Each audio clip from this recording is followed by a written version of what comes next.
College campuses across the U.S. on edge in the face of growing protests over the Israel-Hamas war. University presidents should be very cautious about calling in armed police into volatile situations on their campus where emotions are high because of the risk of tragic violence. Renewed efforts for a ceasefire agreement that could avoid an even bigger human catastrophe in Gaza. This has been described as sort of a last-ditch effort ahead of a possible Israeli ground offensive in Rafah, where half of Gaza's 2.3 million people now live. And world leaders gathered this week to discuss progress on the first ever legally binding international treaty to end plastic pollution. Experts say the oceans are the epicenter. Today is Saturday, April 27th. Join us as we explore the issues in the news.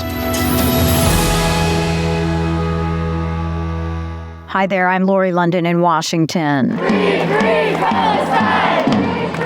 The University of Southern California has canceled its upcoming main graduation ceremony as demonstrations and more encampments pop up at campuses across the United States over the Israel-Hamas war in Gaza. Students are calling for universities to separate themselves from any companies that are advancing Israel's military efforts in Gaza, and in some cases from Israel itself. And this came about because we as students and other members of the UCLA community have we've been seeing the 6 months of Israel's genocide of Palestinians. We've seen the 75 plus years of Israeli occupation of Palestine.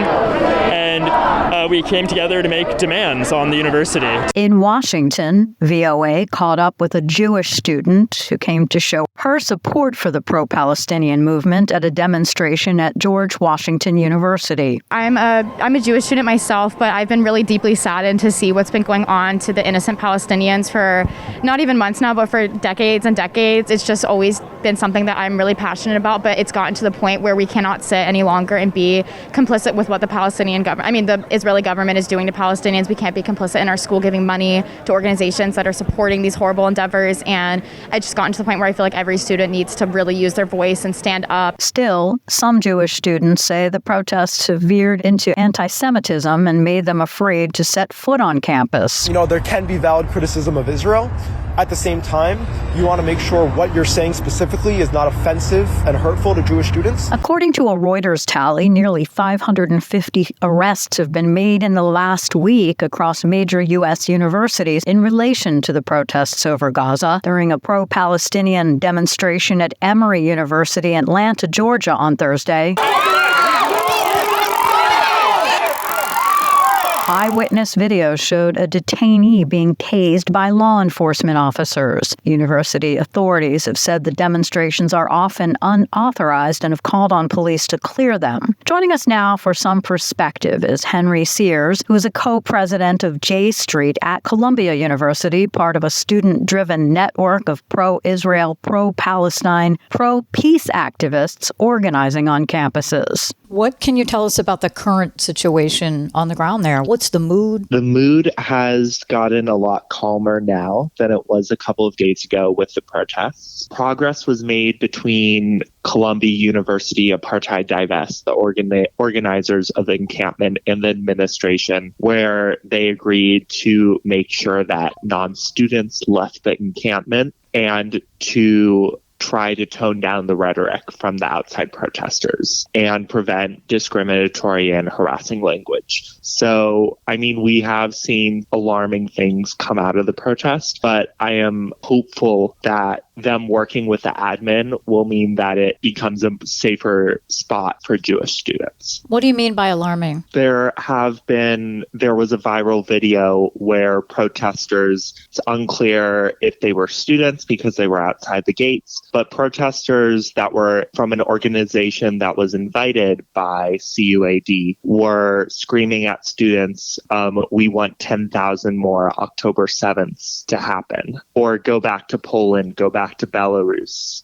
or using profanity against Jewish students. Is your group participating in the demonstrations? Do you have any sort of active role, or are you just sort of monitoring the situation? No, I'm the co-president of J Street, which is a pro-peace, pro-Israel, pro-Palestine organization. So we support the right of Israel to exist along an independent state of Palestine in the West Bank and Gaza. So I have not been participating in this. We do not agree with the demands of the protesters. And also, even if we did, the protesters do not want people who do not support BDS to be in their camp. BDS, which is the movement Boycott, Divest, Sanctions, which is about divesting from the Israeli economy, boycotting Israeli products, and isolating Israel on the international stage. And since we don't support that message, we are not welcome there. Do you support their concerns over the situation on the ground in Gaza? Yes, for sure. Personally, I hope there is a bilateral ceasefire so humanitarian aid can come into Gaza and rebuild it, and the hostages should come home immediately. That is my highest priority. However, what they're protesting for on the lawn, while it is in solidarity with Gaza, it is for the university to comply with their demands, which are divesting the endowment from Israel, ending the Tel Aviv University dual BA program, and making sure that the Tel Aviv Global Center does not open. You know, these protests are sort of catching fire, so to speak. There are more universities nationwide that are now holding these similar events, and even some overseas, as in Paris. Do you think that these movements are being inspired with what's happening at Columbia, or has this something that's been sort of simmering under the surface over the situation in general in Gaza? Well, I think the feelings have always been there, but I think Columbia really at least gave a roadmap for how to do this and how to make it a movement across different states and even different countries. And how are Jewish students in general feeling? We've been hearing across the country anti-Semitic incidents have risen dramatically. That includes on campuses. Are Jewish students there concerned for their safety, or how are they feeling in general? I would say a vast majority of Jewish students are concerned for their safety and felt even more concerned when all these outside protests are happening outside of Columbia. Because usually, even though the demonstrators on campus, some of their rhetoric is abhorrent, but they are accountable to the university. Demonstrators outside are not. So it's unclear what they will do and if they will take actions that will fundamentally destabilize the Columbia community. Are they afraid of potential violence? Are they feeling like this is an anti-Jewish sentiment, or are people equating the complaints about the Israeli government's operations in general? I don't like characterizing the whole protest as anti-Semitic. I feel like it's dangerous to cast everyone as anti-Semitic and really play into this dehumanizing narrative of it being us versus them. Like, there has been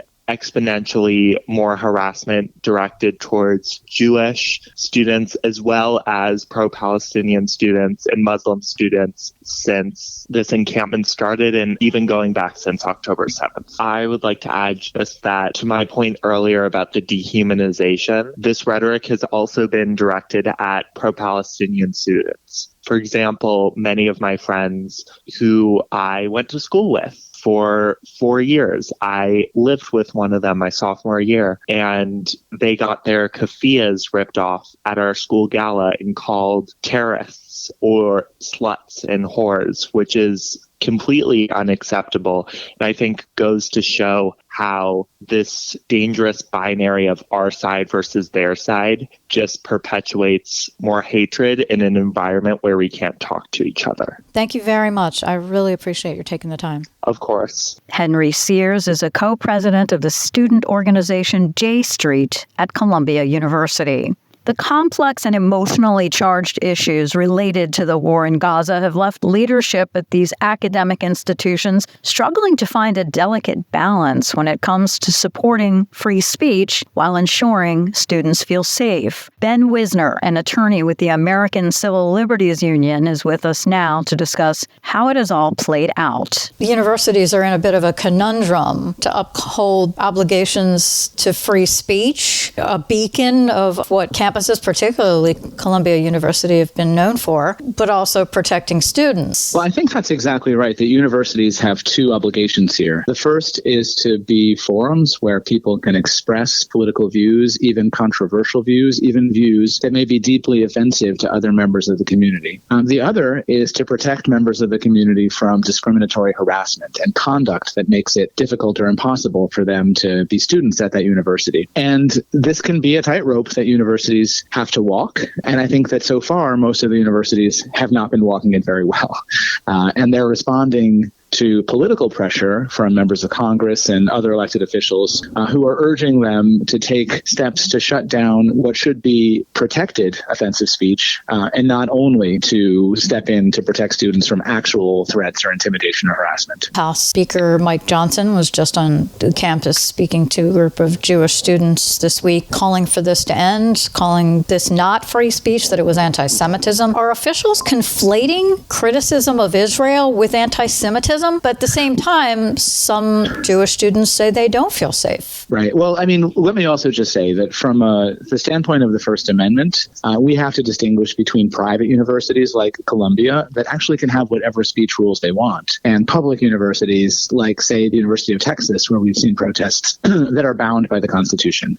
But Columbia has stated that it wants to create a free speech environment that has similar protections to the First Amendment. There's a difference between students feeling offended and uncomfortable and students being actually harassed. And there are comments that should be protected if they're made in the context of a public protest that would be unprotected if they were shouted as a slur at a particular student or pinned to their dorm room door. And so really the hard call the universities have to make is, when do these public protests cross a line to the point that individual students are being personally targeted, intimidated, or harassed? In the absence of that, our view has always been that part of what schools are trying to teach is the difficulty of living in a pluralistic society. And part of that involves confronting ideas, opinions that are deeply offensive. Now, from a legal standpoint, it doesn't matter if the criticism is anti-Semitic or not. It both enjoys constitutional protection. Of course, from the standpoint of Columbia University, they seem to be in the process of revising their free speech commitments and to leaning more towards prohibiting the expression of offensive views. The other thing is that universities, like any other entities, can have reasonable rules for when and where protests can take place. Most campuses don't allow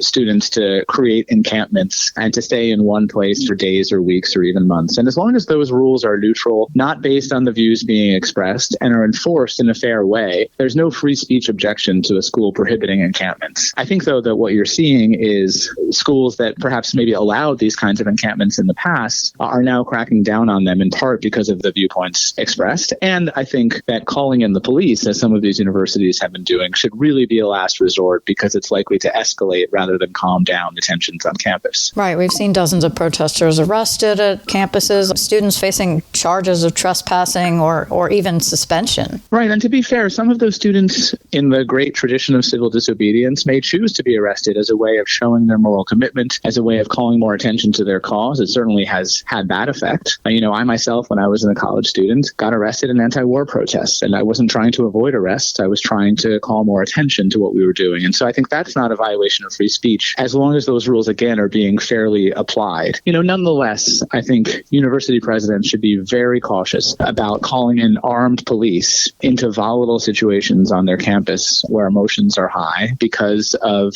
the risk of tragic violence. So where's the balance? How do these institutions find a balance to where there is a safe space to protest and free speech and demonstration while not causing fear in other students? This isn't a new problem, and this is something that universities, particularly public universities, have had to grapple with for quite a long time. And I would say they need to be very steadfast that they are not imposing any discipline because of a disfavored viewpoint, that if they are going to apply their rules about time, place, or manner for protest, that they do that in a fair and neutral way. And that, yes, they do have an obligation to make sure that violence has no place in these protests, and targeted harassment of students will be prevented and will be punished where it happens. It's not an easy job. No one thinks it's an easy job. They're not going to get it right every time. But the important thing is to hold up those values and try to stick to them as much as possible. What about calls for removal of university presidents and leadership? I've been most disappointed by the rhetoric coming from political leaders. Perhaps we shouldn't be surprised. The reason why free speech needs constitutional protection is that the framers of the Constitution did not trust political leaders, because we only need protection for speech that is not popular. Nonetheless, I hope political leaders will not try to light a fire under this situation for partisan gain, but will help to de-escalate the situation. Will understand that these kinds of differences on campus are ways of preparing our college students to be future citizens and future leaders of this country. Is the size and scope and magnitude of this particular ongoing situation unprecedented? Where does it stand historically? I was not around during the Vietnam era protests that roiled campuses. I will say that I think that social media, 24-hour cable news, ways that footage and information can pass instantly across the country and across the world can create a kind of tinderbox where things can start small and can get large very, very quickly. And, certainly this is one of the most passionate and sustained protest movements on college campuses that I've witnessed. And I hope that these protests remain peaceful. That's where they get their moral force. Thank you so much for taking the time. My pleasure. Ben Wisner, attorney for the American Civil Liberties Union. And as to the ongoing conflict itself in Gaza, Egypt sent a high-level delegation to Israel on Friday with the hope of brokering a ceasefire agreement with Hamas. We have details from John Gambrell with the Associated Press. This has been described as sort of a last-ditch effort ahead of a possible Israeli ground offensive in Rafah. That's that city in the southern Gaza Strip where half of Gaza's 2.3 million people now live. The Israelis, in footage that the Associated Press has gathered, have already put armored personnel carriers, tanks, and other equipment in southern Israel, potentially preparing for that ground offensive. We've also seen tents starting to be built north of Rafah, suggesting that there might be this ground offensive. Now, it hasn't started yet, and the Israelis still want to try to get some of those over 100 hostages believed to still be held in the Gaza Strip back to Israel. Those negotiations are ongoing, and it remains unclear whether or not there'll be a breakthrough. But as of right now, the threat of that Rafah offensive remains real, and this does seem to be an effort to try to halt it. That was John Gambrell with the Associated Press. The humanitarian crisis in Gaza continues to be dire. UN World Food Program Deputy Executive Director Carl Skau said Thursday, while there's been an uptick in aid getting into Gaza, it's a drop in the bucket of what is needed. We're still heading towards a famine. We haven't seen that paradigm shift that is needed to avert a famine. We need more volume, more predictability, and a sustained effort to get more diverse assistance into the north. Egypt and Western allies have warned that an Israeli offensive in Rafah could have catastrophic consequences for civilians and regional stability.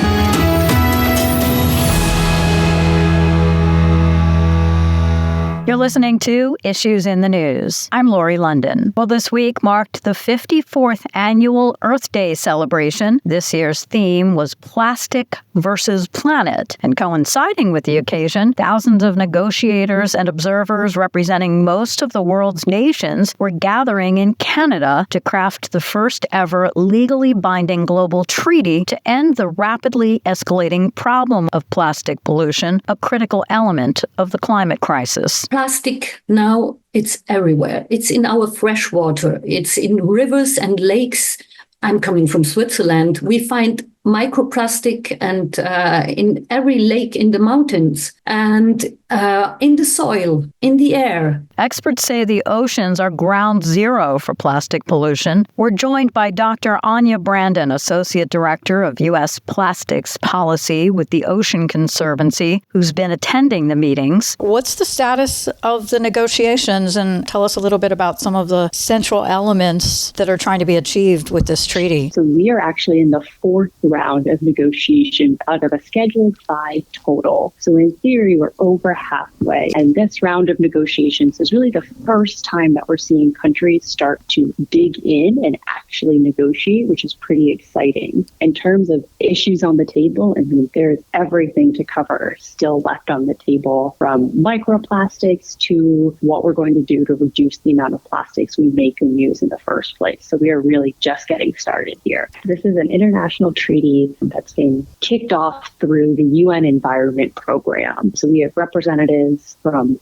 all the countries around the world here working together to tackle plastic pollution, because we know plastic pollution, like so many other environmental crises, don't follow geographic boundaries. So we all need to work together to really solve this issue. And some of the issues that are of concern, my understanding, is something called ghost gear. What does that term mean and what is it? Ghost gear is another name for abandoned, lost, or otherwise discarded fishing gear. And the vast majority of this gear are actually made out of plastics. So if it becomes lost or abandoned somehow out at sea, it can have devastating impact on marine life. Pound for pound, ghost gear that's out in the ocean is the most harmful type of plastic marine debris. Really far-ranging implications, lost and otherwise discarded fishing gear, ranging from ecosystem impacts and devastating impacts to marine life, from whales and other marine mammals getting caught, but also economic impacts. There's been really strong evidence that shows that ghost gear can drive down, impact